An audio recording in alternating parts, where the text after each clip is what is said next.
saying, happy 1 year closer to the day I finally finish a Woogie 2. You guys know the drill. Grilled Mormons? The Oath, no, not that The Oath, is a Mormon movie that conveniently never mentions it in its advertising because they want people to actually watch it. But long before you figure out what it really is, you'll already regret watching it because religious beliefs aside, it's terribly made on all fronts. Even though Hollywood has had its fair share of stinkers, I still assume there was at least some kind of quality control on what's allowed to actually play in theaters, but this made me realize that as long as Jesus is on their side, anything is possible. Everything that happens can be explained in a few short sentences, and yet it's still a feature-length film. A feature-length film that's based on a short, mind you, so that probably had acceptable pacing. And just in case you were curious on how much the creators cared about this project, the end credits lets you know that all the characters in the film are purely fictitious. Great job, guys. It also asks you to buy tickets for other people because Sound of Freedom did it. Now, every movie made by right-leaning companies must too. Zombies!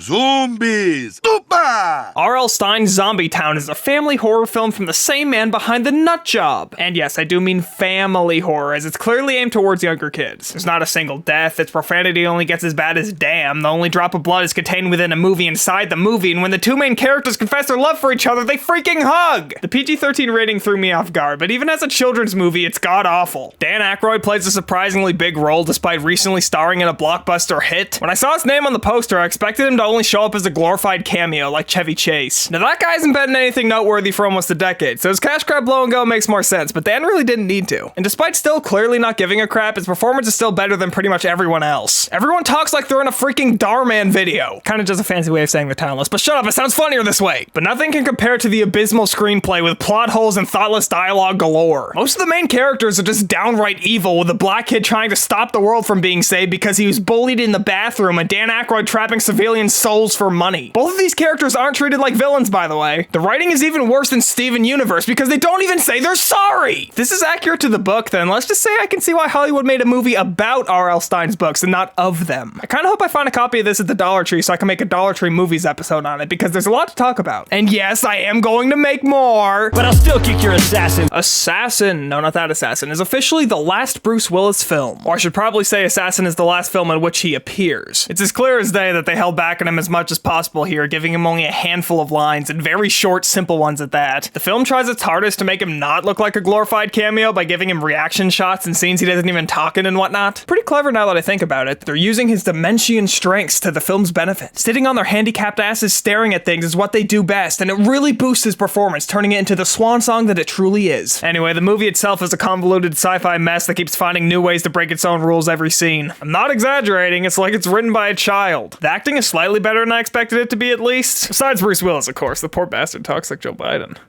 Stone sloth. Slaughterhouse! Oh my god, bro, like, for reals? That's so funny! First there was killer tomatoes, then a killer tire, and then a killer turkey, and now a killer sloth! They can't even survive taking a shit, let alone be a predator! Oh my god, I love woman! Big Bruh is a Tubi original. Yes, apparently Tubi has originals now, and it is very confusing. It tries the whole insult everything approach to comedy, but cranks it up to a point where it constantly contradicts itself. And it's not just the satire, the characters themselves are all terrible pieces of shit that keep changing their role. I never have any idea what it's trying to say. And after all the insanity, it somehow thinks it can have a conclusive happy ending. Was this written by a bunch of people that hate each other?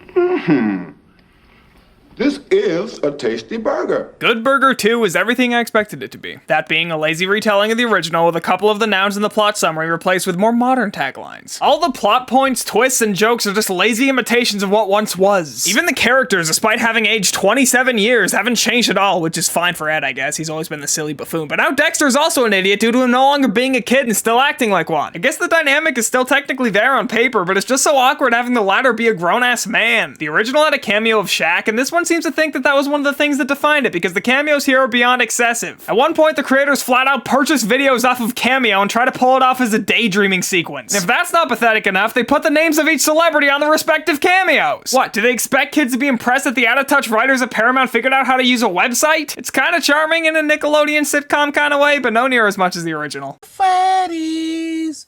Is this where I wanna be? I just don't get it. Five Cliches at Corporate is the latest attempt to piggyback off Sonic the Hedgehog's success at getting children in theaters. And it goes without saying that this movie is lame as hell, but I didn't expect it to be quite so boring. The huge fan base of babies and man babies have very short attention spans, so I don't know why the hell they thought it would be a good idea to make it so damn slow. When I first heard that FNAF was getting a film adaptation, I was hoping it'd be a convoluted clusterfuck attempt to adapt the storyline of the games. It would be very bad, but at least it'd be more entertaining than the bare bones crap they ended up doing. It's pretty much just another Willy's Wonderland, not quite as awful, but still embarrassing. People don't want to admit this, but MatPat practically wrote the FNAF storyline himself, and Scott just played along with all of his bullshit in the later games, and there's finally evidence of my claim because he has a cameo in the movie. He's not credited as a writer, though. That's awfully shitty of them. God is good.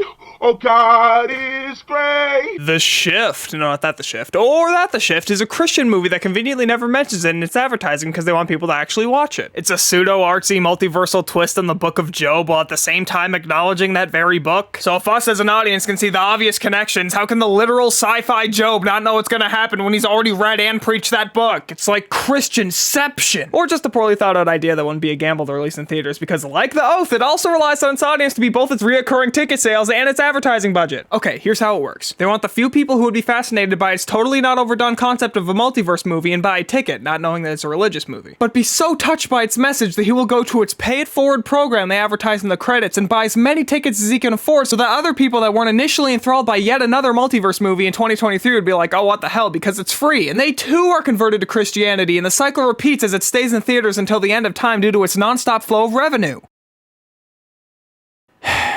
When we rented Armageddon, he cried at the end of it. Michael, I told you. Spy Kids is back, bitches, and it's as stupid as ever with its all-new delusional hippie message. But who the hell cares? You're not here for good writing. You're here for its epic green screen backgrounds, which are even epicer than they were in All the Time in the World. I enjoyed this a lot more than a lot of the stuff I put above it, but come on, I can't be too biased.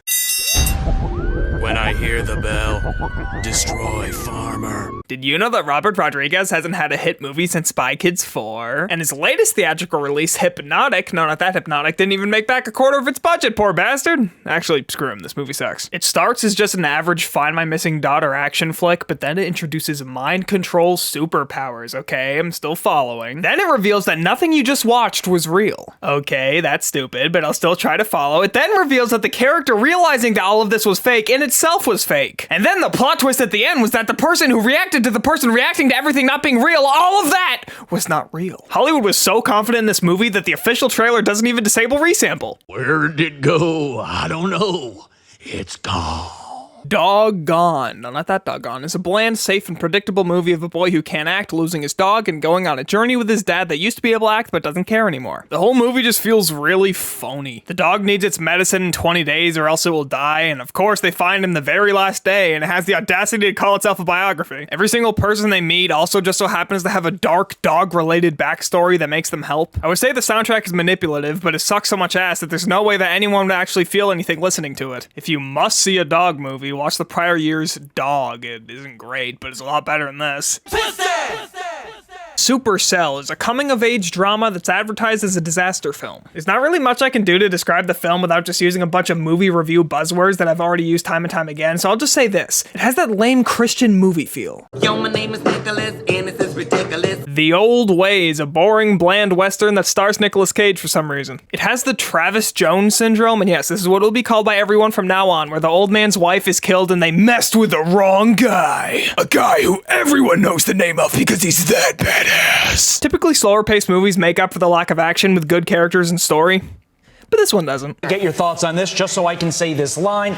We will woke you. Sound of Freedom is the most important movie of the 21st century so far. It tells the 100% real story of Tim Ballard, who single-handedly saved 100 sex just kidding. This film's advertising preaches how it has nothing to do with and is in fact anti-Hollywood, and I don't know, man, you're doing the same damn thing Hollywood does with all of its biographies. You stretch the truth to make it easier to adapt, you add some of the laziest emotional music to overpower the bland performances, and you excessively beat off the person it's based on. Now I have the perfect example on what weird the Al Yankovic story is making fun of. But it's even worse here because the after credits message has the audacity to say that the film isn't about Tim Ballard and his oh-so-heroic acts that were not fabricated at all, but it's about those kids. Those kids were the only good parts of this snooze fest, yet they almost got no screen time. Don't want to take the spotlight away from Tim Macho Man Ballard. I want to say this movie at the very least has its heart in the right place, but it quite literally tells you to buy tickets for the people who weren't going to see it. I'd also love to believe its claims, but even if their own website admits to just how much the movie is fake, yeah. Oh, and spoiler alert, the sound of freedom is We Will Rock You. You don't even need to watch the movie now. I don't know.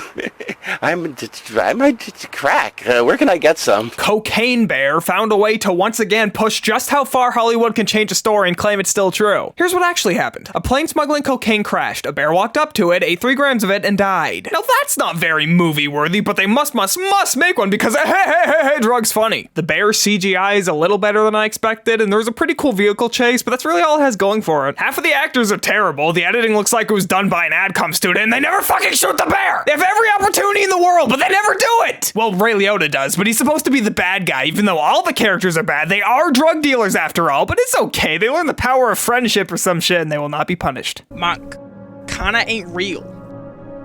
You're a middle-aged man. Another series off the checklist. Hollywood will not be satisfied until we see an elderly version of every single character to ever exist. Mr. Monk's Last Case, even though we already had a Last Case, is the latest example of nothing being allowed to die peacefully. They pulled the whole Disney Han Solo with how Monk is back to being the exact same character he started out as. Yep, all the stuff that concluded the show perfectly fine in the finale is no more. Oh yes, he's a mental nutcase again. But unlike Star Wars, they do actually provide a reason.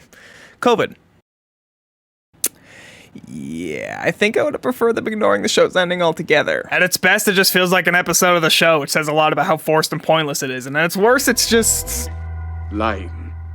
Well, I was watching Ant-Man, and I was like, ooh, I want to make stuff small, so I did. The Marvel Cinematic Universe has had a total of 32 movies up until this point. They still found a way to kick off its newest phase with the worst of them all. I'm 50% convinced that the plot of Ant-Man and the Wasp: Quantumania is entirely algorithmic. The whole thing is very poorly structured, characters only exist so they can be in the trailer and do absolutely nothing in the actual movie. The CGI looks like CGI, the acting is CW levels and not giving a shit, the dialogue is CW levels and not giving a shit, and the audio balancing is downright unfinished, which is fine by me, because the very little of the music I could hear sounded terrible anyway. The only thing I did like about it was laughing at every scene MODOK was in, but then I realized that the movie itself is aware about how funny he looks, so never mind then, thanks for ruining it with your trademark Hollywood self-aware quirk. The Marvels gave me the least amount of feeling I've ever had in a theater. It's as if I didn't watch anything at all. Sure, half the characters are introduced in Disney Plus side series that most people don't have access to. There's no character arcs or resolutions to speak of. The sci-fi mumbo-jumbo is even more thoughtless and inconsistent than usual, and the plot is as unfocused as my cheap-ass webcam, but who cares? Screw you for bringing mom to the theater, Dad! I wanted to watch Napoleon! This was the first MCU film that I've ever had no intent on ever watching, but I'll still put it above Ant-Man because at least I expected that one to be okay. I wasn't disappointed or even baffled here, and actually, a couple of the fight scenes were fine. Shazam! Is bitching at critics for not liking your shitty movie gonna be a thing now? Great, now the reason I hate Seth Rogen. Now that a somewhat recognizable talentless hack is crying at the mean old critics, that means it's safe for other talentless hacks to follow in his footsteps. No, Shazam!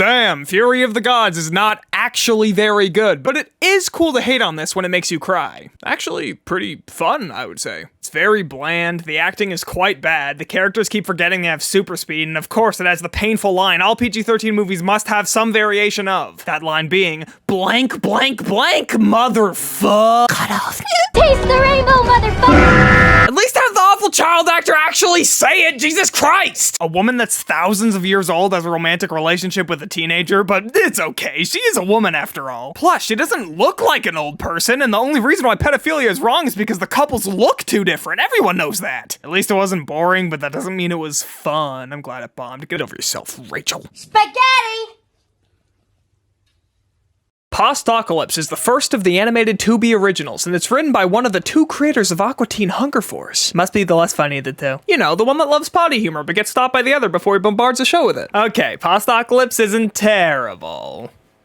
If I have to use a word that negative to defend it, then that says a lot about how not good it is. Not worth watching unless you're like me and love hearing Master Shake's voice. I'm Leo. Leo, no, not that Leo, is Happy Madison's first animated kids film, and Why? I'm not saying they're unfit for it. I mean, who isn't? Kids' movies are very easy, but even so, this one is very weird. It attempts to be a musical without a single decent singer, I might add, and some of them only last 20 seconds long, some of them are cut off, and one of them even plays in the background and gets cut back to randomly. It breaks the fourth wall once and then never again. A guy sings "Watch Me Whip Nay Nay" for an extended period of time, and no, this is not a period piece. The movie flat out says it's 2023. I don't know, it might be a good movie for children, but they might also just point at the screen and say, "Okay, boomer," because it's very clearly written by people who are sick of society shit. You're the new me. Shut up, Meg. Watching Meg 2 is like watching the first Fast and Furious, skipping the other 9 that slowly get dumber and dumber, and then watching the new one. You would be baffled at how ridiculous it all of a sudden was. The first Meg movie wasn't intellectual by any stretch, but at least it didn't have freaking super-powered robo-suits. The entire movie is completely nonsensical, but weirdly enough, it gets just a tad fun in the third act. It's like a non-self-aware Sharknado with a big budget. Hey, XX Sniper 225, you wanna go play Murder Mystery? Murder Mystery 2 is an inoffensive action movie attempt by good ol' Happy Madison. And it might not be funny in the slightest and edited like a YouTube video with a budget, but at the very least it's short and never wastes any time. So that alone makes it better than half the superhero movies this year. It was worse than the first though. That's really all I have to say. Okay, next. Give me 63 and one more, and one more. 65 is the first big budget live action dinosaur movie that's not a sequel to Jurassic Park to come out in over a decade.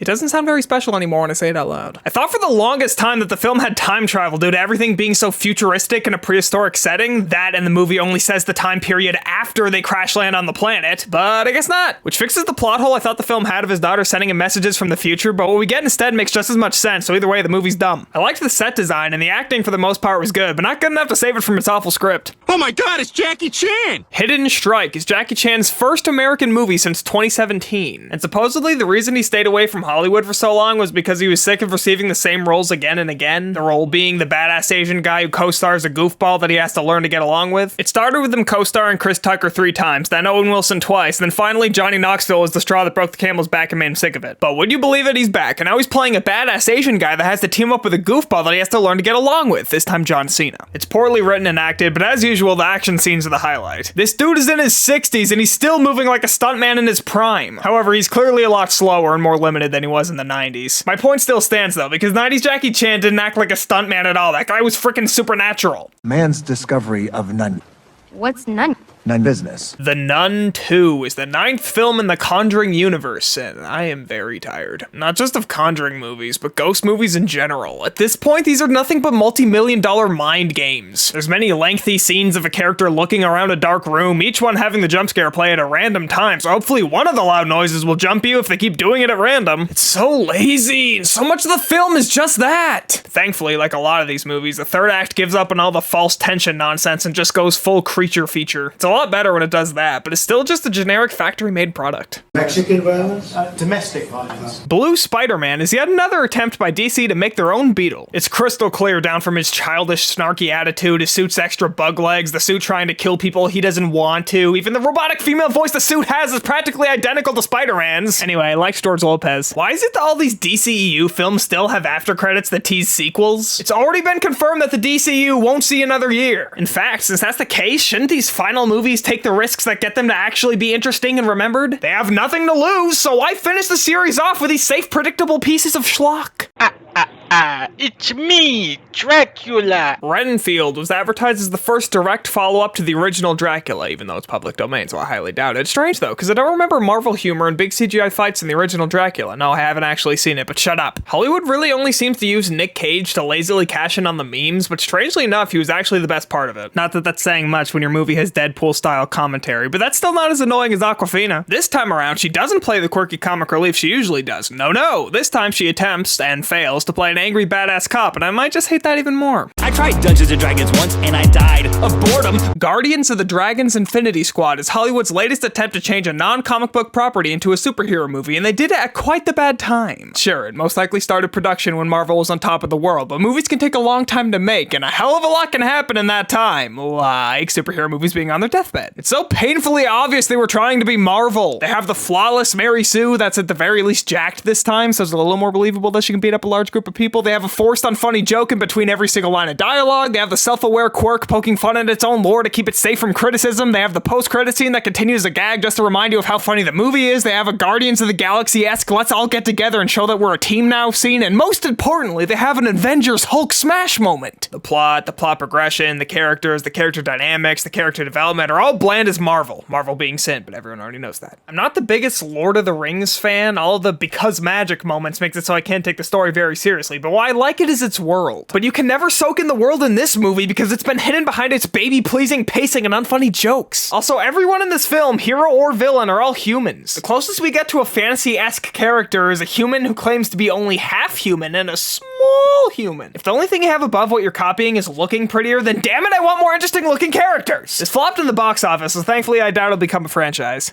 I believe the title of it is No One Will Rescue You. No One Will Save You was heavily marketed with it having very few lines of dialogue, which made me skeptical that it would be nothing more than a cheap gimmick so film journalists would talk about it, and after seeing it, I can pretty much confirm that that's exactly what it is. I never would have thought a lack of talking could be annoying in a film, but I didn't think of supernatural horror movies when I totally actually had that thought in the past. There's a scene where the main character is about to talk, but immediately gets spit at, and an officer comes to comfort her and says, What I'm trying to say is the reasons the characters don't talk aren't natural in the slightest. The film gets a lot better in the last 20 minutes, but that doesn't make up for the sheer boringness of the first hour. It's basically the same slowly walking around a dark house waiting for the loud noise you'd find in every other supernatural flick, except now you don't get the dialogue in between those scenes due to its forced gimmick. 17's too young for a heart attack. What is it, a fentanyl overdose? No, even worse. They got misgendered with the wrong pronouns. Millennial Hunter is an animated Tubi original directed by the same guy behind Postocalypse, but thankfully not written by the same guy. Judging by its name, I assumed it would be a safe satire on Christians hating us youngins, but while it does poke fun at old people, it makes millennial jokes a lot more. Not too much more, where it seems far right. Still explains why the only streaming service that picked it up is the same one that snatched Cool Cat. Its sense of humor is a bit too one-note at times, and the small production value and short runtime doesn't give it much room to breathe. But with that said, I wouldn't say it's unfunny. It did get me to laugh out loud once, which is pretty rare for animated movies. Not a bad way to waste 70 minutes. I know what's going on. It must be the Boogeyman. The Boogeyman. No, not that the Boogeyman. It's the latest Stephen King adaptation. And due to Hollywood heavily losing interest in his work, you know what that means. That's right, this is yet another supernatural horror movie. It does the same thing every ghost movie since the dawn of ghost movies do, but it's a tad less boring than The Nun 2, and has some cool creature design at least. How fast does that make you? It means it makes really fast. Another Fast and Furious, another anti-continuity name. Not a single entry in the franchise has the pattern of name as the last. It's almost comical. The first one was called The Fast and the Furious, right? Okay, well instead of just calling the sequel The Fast and the Furious 2, they called it Too Fast, Too Furious. Very clever, guys. Okay, now the third one takes a casual approach for sequel naming by calling it the name of the original and then a new title after to differentiate it. Okay, now the fourth one just reuses the original's name and gets rid of both of the thes. Why? If your movie title has two thes in it, people will most likely just skip saying them anyway. If my mom asks me if I want to watch Fast and Furious, how do I know whether to say no, not really, or no, not really? Okay, now the fifth one actually added a number to the title. The only problem is that they got rid of the words the and the furious. Okay, now the sixth, for the first time and only time, recycles the previous name, which still doesn't have the thes, but it's good enough. It makes sense, Jesus Christ. Okay, so are they now gonna start naming them normally? No, because as I said, not a single one lines up with the last one. The next one is called Furious 7. That's right, Fast 5 wasn't furious, it was just fast. This one, however, is very slow. It must be. Now, get this. The next one finally returns the two thes, but not without adding its own twist. The eighth one is called The Fate of the Furious. The underlying theme of the movie doesn't have to do with fate, by the way. Next up is Fast and Furious presents Hobbs and Shaw. What? Are they pretending that's the name of the company, or are they trying to say that it's not canon while still trying to sell it as is, like National Lampoon or American Pie? That would fit into the name of the next one, which brings back the number, but it's not 10, despite it being the 10th one. It's called F9. Yeah. Like the key with a magnifying glass. And yes, like I said, the newest one has its own twist too. It uses a Roman numeral. Those clever beasts, what will they come up with next? The series has gotten so mindless and brain dead that I found it more fun talking about the names than even trying to explain how stupid it is. They completely changed John Cena's character into a big silly goofball because of course they did. Every character played by WWE superstar needs to be comic relief. It's a law. The franchise practically has dozens of main characters at this point, so the movie has no idea what to do with any of them. And the ending was really stupid. Did they really expect anyone above the age of 10 to believe that every single one of the main characters is gonna die, or even care? On the bright side, this is the first Fast and Furious movie I've seen in theaters, and I can now understand why people find them so appealing. When the characters shut the hell up and start doing ridiculous CGI car battles, it's a freaking blast. The surround sound in the theater is a hoot. The soundtrack still sucks all kinda ass though, but that's a given. Transformers Rise of the Beasts is the 7th entry into Michael Bay's not-so-beloved franchise, but with a twist! The human characters are now black. So of course that means it'll play black music every 10 minutes. Hey, don't be mad at me, it's Hollywood that associates black people with shitty rap. I'm not the offended type, but I'll pretend to be just because I hate rap and want movies to stop using it. Oh God, it's about to go down, oh God. It's about to go down, oh God. It's about to go down. I also love how people hated Megan Fox for being a bimbo that can't act when her replacement here is much worse. It's full-on porno level acting. It's still giant robots punching other giant robots with unaware corny dialogue, so I still enjoyed it. Supposedly it messes with the series canon, but who the hell cares? I'm gonna eat chocolate cake anyway, cause I'm a rebel. You know what pisses me off? When a movie gets its director's cut announced before the damn thing's even out. Yeah, watch Rebel Moon, A Child of Fire, I'm so proud of it, but also it's butchered, I'm gonna release the real version later, but please watch it, it's so good, I'm so proud of it. I probably should have just waited, but I'm too much of a sucker for epics, and holy crap! If over half of your movie is the RPG party going from planet to planet picking up recruits, who of course are all humans, then you better at the very least make them developed. The upcoming 3-hour version might give it enough time to not make the characters the bare minimum, but I wouldn't bet on it. I do know that it will not fix the very Zack Snyder-y fight scenes, though. You were in that movie Malcolm X, right? Right. Okay. Alright, funny story. Me and my family were gonna watch Retribution, but somehow my dad thought I wanted tickets to the Equalizer 3, even though none of us, including him, have ever seen the first two. So I can really only judge this as a standalone film, which I know isn't really fair, but if I go back and watch the first two on streaming services, I'd still have to watch this one again just to see how it holds up, and I never even wanted to see this! Plus, I'd say the possibility of me thinking it's worse due to not watching it as a sequel is almost as high as the possibility of it being better. It's possible that I could also go back on things that the series already established. Oh, shut up, people that don't exist! This is my list! Anyways, a standalone movie, it's really only average. Sure, it has good performances and a decent shot here and there, but the action just doesn't fit it. Not only is there very little, but when there is, he's a complete Gary Stu and he's never really in any danger. All the baddies tremble beneath the feet of this overweight, out-of-shape man pushing 70. The only hit he ever takes is from a freaking child. I'm calling to see if you have the new Dracula video game. The Last Voyage of the Demeter is described by the director as Alien on a Boat. So if the creator himself is that unenthusiastic, then that's proof enough that this movie isn't anything special. Which sucks, because it had a bit going for it. It's a good looking movie. Dracula's design in particular is freaking awesome, and it even got me to care about a couple of the characters, which is rare in horror movies. But it sadly gets dragged back down to upper middle class territory with its insistency on being one. By definition, a horror movie is a sequel bait film with dozens of minutes dedicated to waiting for an obnoxious jump scare sound, and this is no different. Indiana, Frank Jones. Indiana Jones and the Dial of Destiny may have not been a letdown for most people, but it was for me because I liked Kingdom of the Crystal Skull. Alright, I'm not gonna beat around the bush, I'm just gonna say what everyone else said. British lady sucks. But what bothers me most is that if they must have a female character that exists only to outshine the main character, why choose this woman? She doesn't have a single ounce of muscle on her, she's not pretty, she sure as hell isn't funny, and she has no brand recognition. No one even knows who she is! There's plenty of built women in Hollywood that would be instantly less ridiculous to see in action. I mean, not to the extent of canonically having stronger punches than a 7-foot bodybuilder. Yes, that actually happens, but enough to put on par with Hollywood's other Mary Sues. Her action scenes are so unconvincing that even an 80-year-old Harrison Ford stunts are more impressive. And speaking of the devil, Harrison Ford is easily the best part of the movie, which I know sounds like a dumb thing to say, but he's barely even the main character, so it stands out. Not only does the old bastard do a lot of his stunts extremely well for his age, but he actually gives a good performance. Well, the best he could do for such a mediocre script anyway. It really sucks that the last series he actually cared about has to end like this, but it's not for his lack of trying. Immigration. So is Illumination just going to overcompensate their non-stories with great cinematography and audio now? I mean, if that's all you can get right, then go for it, I guess. At least there's more to enjoy this way. And it would definitely give them their own identity, which they've lacked for so very long, with each and every film looking like it was made by a completely different company. Migration is the first Illumination film that has the overall life essence of their previous one. Make no mistake, it doesn't have the same story as the Mario movie, but it does have the same unnecessarily cinematic presentation. I wouldn't say it's as good though, because it also tries to have that wholesome, heartwarming family road trip storyline, so it fails in more aspects. It's also way too short. Just imagine 10 million Aquay mains all in one place, and you've got yourself DeviantArt. Aquaman and the Lost Kingdom is the final film of the DCEU, and despite my expectations, it turned out to be one of the better super films this year. Story, character, and dialogue-wise, it's very by the books, but what saves it is its attempt at being a fantasy epic. As I said, I'm a sucker for epics, so all the different monsters, colorful landscapes, and sexualized fish make it a lot less forgettable than it would be otherwise. The Marvel humor is slightly less constant than usual, which is nice, but make no mistake, this movie's not good. It's just entertaining eye candy. Amber Heard has barely any lines despite being in a lot of the movie. She just stands there like a bimbo. It's very clear they took out her lines last minute as a desperate attempt to not get the sheeple booing in the theater, but keeping her character there on mute is just kinda awkward, but also kinda funny. Yes, the elementals.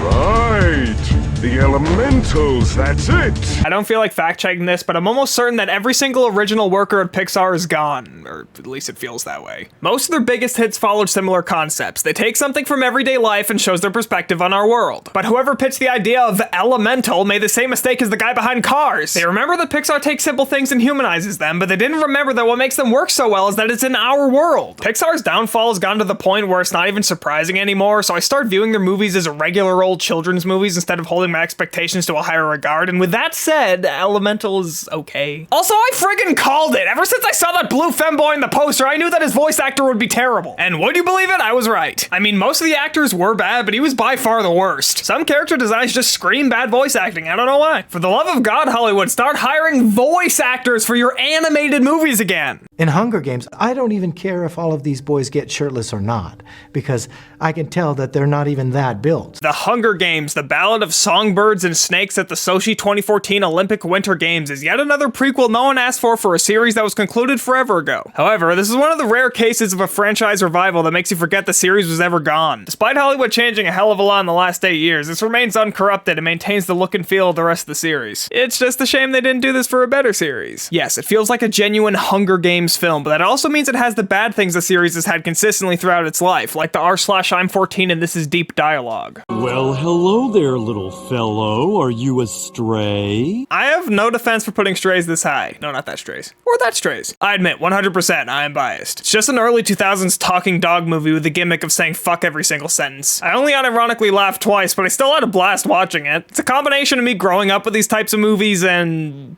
no, that's about it. Don't trust my opinion. This could be the least funny movie of all time and I'd still enjoy it. I like dogs. Silent night, holy fart. Good to know all genres are covered for the no dialogue gimmick. Silent Night. No, not that Silent Night. Or that Silent Night. Or that Silent Night. Or that Silent Night is a generic action movie that attempts to have you look past its basicer than basic storyline with its artsy choices. But unlike No One Will Save You, I think its gimmick doesn't ruin its potential as much. Mainly because I'm certain the fight scenes would have music if it weren't for it. The movie's already cheesy, but if you had no dialogue and played music during its fight scenes, that would just be unrealistically cheesy. But an action movie that actually lets you soak in the action without telling you how to feel with music is very rare to come by nowadays, and the absence made the slightly above average fight choreography worthy of having me at the edge of my seat. I'm not sure if suffering through the boringer than boring first half is worth it, but the film turned me around by the end. All through the ages, a parent's love for their child surpasses any weapon. I originally watched The Mother, no, not that The Mother, thinking it would be funny bad after seeing its first words of the Netflix description at the time. Military-trained assassin Jennifer Lopez. That's all I needed to hear to start sniggering, but surprisingly enough, she gives a pretty good performance. I especially like how they made her physical ability realistic and didn't make her a complete Mary Sue. But sadly, since this movie isn't good, there's barely any hand-to-hand fight scenes. I've yet to see a non-Mary Sue movie have a fight scene where a woman is clearly weaker than who she's fighting, but smarter. And I was hoping there would be one here, but that would take a lot of thought on how she'd get the upper hand, and as I said, this movie isn't good, so it's mostly non-hand-to-hand stuff. Movie's okay, though.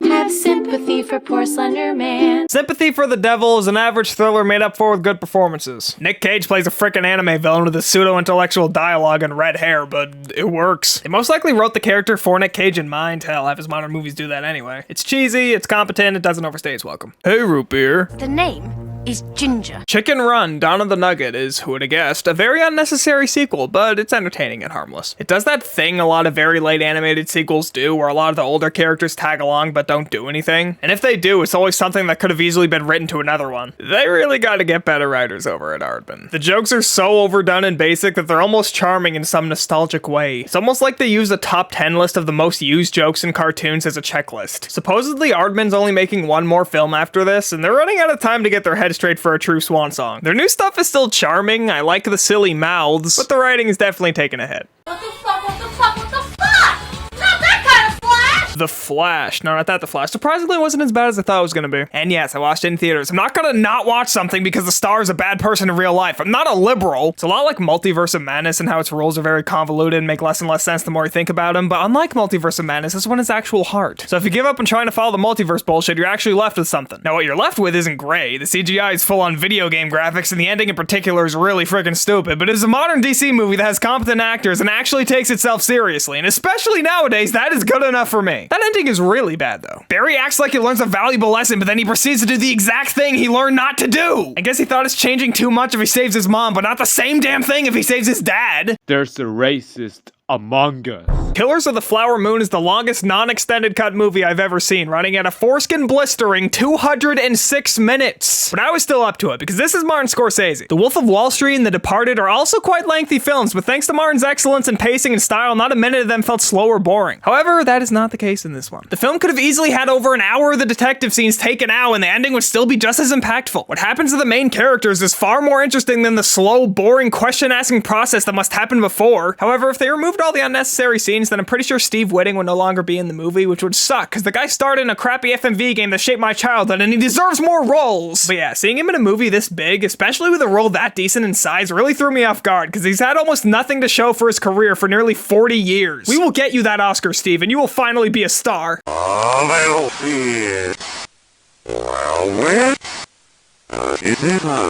Mission Impossible is the third film series last year to do the whole sequel part 1 crap. Is this becoming a trend? I sure as hell hope not. You're not a mini-series, you're a movie. Stop wasting everyone's time! So just like all other sequel part 1 movies, its biggest flaw is that it's incomplete. Apparently everyone had a very tough time even getting this made, which makes sense because there's a lot of moments of the film that just feel off. A lot of the shots, music, and even dialogue at times seem weirdly unprofessional. The last one had one of the greatest fight scenes I've seen in any movie, and I'm sure anyone that's seen it knows exactly what I'm talking about, and I was very disappointed that nothing even came close to that here. The ads kept saying that Tom Cruise outdid himself once again, and he really didn't. Dude should really stop dyeing his hair, though. I'm also not a fan of the story at all. They just went full-on sci-fi here, which is just weird. At the end of the day, it's Mission Impossible, and that alone guarantees quality, but it's definitely not one of the better ones. You're just a pathetic old man. Old Dads is the directorial debut of that guy that's in a lot of YouTube shorts that randomly get recommended to me and I keep clicking on because I like his voice. And honestly, he has a lot of potential. Not only as a filmmaker, but also as a leading man. He'll most likely only play grumpy old men, but he plays the role really well. Some of its jokes can be annoyingly unsubtle, but it's still a charming comedy overall. And hey, Elvis the Alien said it was out of touch and tired, so you know it's at the very least the best one of the year. Grim Bussy. I'm sorry, Grim Cuddy. Evil Dead Rise is a fun, gory, albeit generic horror movie. It of course has the fake outs, the jump scare sound whenever the lamest thing happens, and the "it's not over" ending. But when the third act comes around, it just goes all out, no more bullshit. I'm not usually one for just wanting the violence, but with Evil Dead, the more I think of the lore, the more stupid it is, which is fine with the older ones since they were purposely silly, but this one takes itself very seriously. I'm amazed just how great this film looks. And with a budget that's over 10 times cheaper than the average CGI schlock, I'm wondering why people even still use CGI anymore. I used to think practical effects are more expensive, but clearly not. This might not mean much, but I'm pretty sure this is the best horror movie of the decade so far. Metal Peach, one of the unlockables, or Giant Peach. Mario Pinball. The Super Mario Bros. Movie was not what I was expecting at all. It's basically a kid-friendly version of Mad Max Fury Road and how it's just non-stop action and eye candy. Not to say it's even close to as good. There's not a single minute of screen time that does not have characters running away from something in spectacularly animated fashion with excellent sound mixing and beautiful imagery Or at least it seems that way due to nothing being in the slightest bit developed. It doesn't even try, and honestly, I think that's why I like it a lot more than I thought. If it actually tried to be a movie, then all of its glaring flaws would bother me a lot more, like its mediocre sense of humor, the longest scene of character development being 30 freaking seconds, Peach being a complete Mary Sue and her making every other character practically useless due to how perfect she is, its soundtrack just being blatant fan service, except for the couple of random-ass licensed 80s hits it threw in for no reason, especially Holding Out for a Hero. Bitch, you don't need a hero. The only reason you don't take out Bowser's entire army by yourself is because you're afraid they'll hurt your toads. My point is the movie doesn't give you time to be annoyed by it, which is honestly an interesting tactic if you must make a movie that's not good. They probably should have added an extra half an hour of not action so they could truly make it a classic, but yet again, they'd most likely screw it up if they attempted to add an actual story. The Creator is a sci-fi epic that just barely misses the mark. It has all the assets to make a movie great. It has good performances, decent character dynamics, and fantastic effects done with 1/3 the budget of the typical Disney film, but it's missing that trademark massive runtime that all great epics have. Sure, it's still 130 minutes, but the screenplay doesn't know how to work with it. That makes a lot of its impactfulness not live up to its full potential. Now that I think about it, we did arrive late to the theater, so my issues could just be because I had to do the multitasking of absorbing new information and trying to fill in the gaps that missing the opening created, so take my criticisms with a grain of salt. I'll probably watch it again when it's free. You sucked my cock, you both fucking sucked my cock! It was free pizza! This surely was a John Wick movie. It had everything you'd expect and more. The fight choreography was fantastic, the lighting and shots are flawless, the sound mixing is incredible, the actors sell the characters perfectly, minus Keanu and Donnie, but they still give great physical performances though. And most importantly, it's poorly written. Mr. Wick conveniently doesn't kill the dog man despite the fact that he kills everyone that's after him, but you don't understand he had to spare the dog man so that he could be saved by him later. He's one of the good guys, you see. They also almost completely forget about the ending to John Wick 3, which was frustrating. I mean, he did kill the Elder, but they replaced him immediately, so is that all you wanted to do? I thought they were gonna completely destroy the High Table! Don't end the third movie like that if all he was insinuating was to kill a single person that is easily expendable! Now, I know this doesn't make sense when I say it out loud, but I mean it when I say that the story sucking is kinda just a nitpick. It was a far bigger problem in the previous installments due to them having a lot less action, but I can safely say a good 2/3 of this movie is purely fight scenes, and top tier fight scenes at that. Feels like they try to up the ante every single time to the point where the stuff he endures is downright ridiculous to survive in general, let alone being walking normally in the next scene. John Wick's definitely not dead though, don't even try. I mean, a 5th John Wick is publicly in development for Christ's sake! Holy shit! It's Spider-Man! Spider-Man Across the Spiderverse is the longest animated movie in the history of America, which is kinda sad because it's not even the complete story. Yes, this is another back-to-back film production this year, so the sequel that's releasing next year is most likely already made. Could they really not find an early scene of the next movie that would conclude the story better? Despite this, I still really liked it. While the concept of the multiverse got really overdone by Hollywood, this doesn't waste any time with the convoluted exposition and just lets you enjoy the pretty colors. While I still find the purposely choppy animation unnecessary and distracting, I still like the way the film looks, and they somehow found a way to not fuck up the characters of a pre-COVID movie and a post-COVID sequel. It's insane, I know, but it's actually possible. They really should have found a way to make the ending more conclusive, though. Hey, Red, look! It's Rocket from the Guardians of the Galaxy. Guardians of the Galaxy Volume 3 disappointed me. I both expected and wanted it to be bad. If the last MCU film that people were actually looking forward to was bad, then it would be that much closer to finally killing the genre. And just because I really like this movie doesn't mean I have any faith that superhero movies can be saved. There's just been too many stinkers back to back to back. I feel so gay saying this, but this movie's really cute. It's a wholesome, feel-good movie at the end of the day, and I left the theater happy. It's insane going from Quantumania to watching this. It's as if Disney knows they're screwed, so just this once they'll give the director freedom to tell the story how he wants to tell it, but just because he's a talented director and it's their last IP people still give a shit about. Seriously, James Gunn is so good at directing that even Chris Pratt's performance is almost believable. And yes, of course, since this is a Marvel movie, most of the story's predictable and has a lot of unfunny, out-of-place jokes, but I'll take what I can get, damn it, this movie is good! For the first time in years, it feels like genuine heart was put into a Marvel movie and that the creator was given actual creative control. So much control that there's even a gay joke in here! I know, right? Crazy. Anyway, it's great performances, great characters, great flashback scenes, great character design, and its awesome hallway fight makes Guardians of the Galaxy officially the only MCU trilogy to stay good the whole way through. Not an opinion, it's official. So, not a bad year for movies. Well, depending on what you watch, but that's always the case.